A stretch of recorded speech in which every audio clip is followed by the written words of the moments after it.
साथियों नमस्कार। आज मैं फिर एक मोटिवेशनल कहानी लेकर के आपके सामने उपस्थित हूँ और जिन साथियों ने मेरी कहानी को मेरे चैनल को सब्सक्राइब नहीं किया है वो चैनल को सब्सक्राइब अवश्य करें।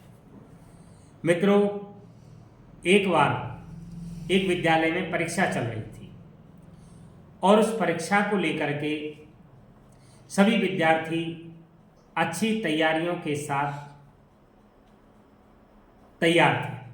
पूर्ण रूप से वो आश्वस्त थे कि हमें परीक्षा देनी है। विद्यालय में और उस कक्षा में एक बहुत ही होशियार और विद्वान लड़का था, विद्यार्थी था।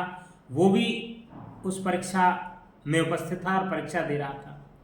जैसे ही क्वेश्चन शीट आई तो उस क्वेश्चन शीट को देख करके विद्यार्थी अपने अपने प्रश्नों के उत्तर करने लगे।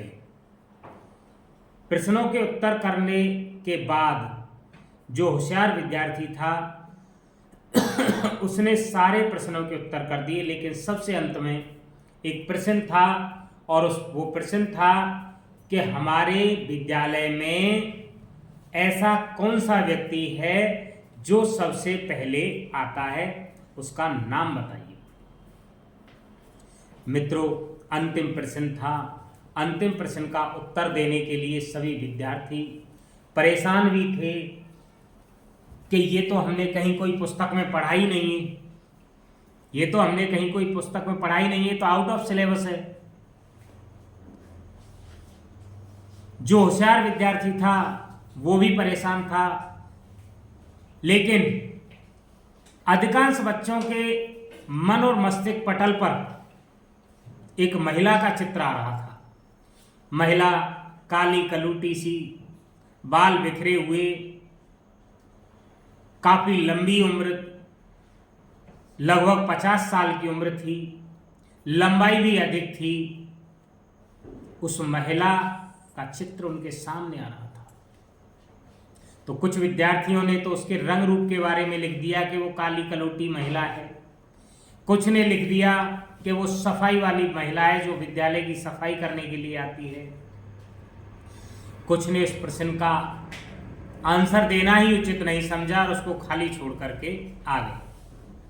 मित्रों, जैसे ही परीक्षा खत्म हुई और परीक्षा खत्म होने के बाद वो विद्यार्थी क्लास में आए तो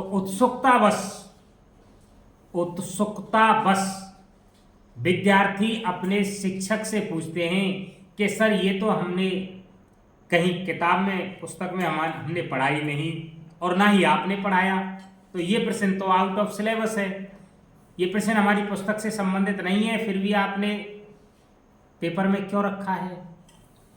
तो मित्रों, उस शिक्षक का जवाब कितना मजेदार था और वो जवाब था, अध्यापक ने बहुत ही सुंदर जवाब दिया।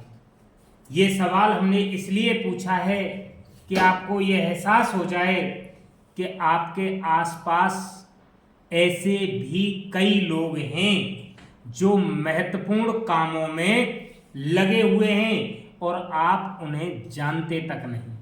इसका मतलब ये हुआ कि आप अपने कार्य के प्रति जागरूक नहीं हैं।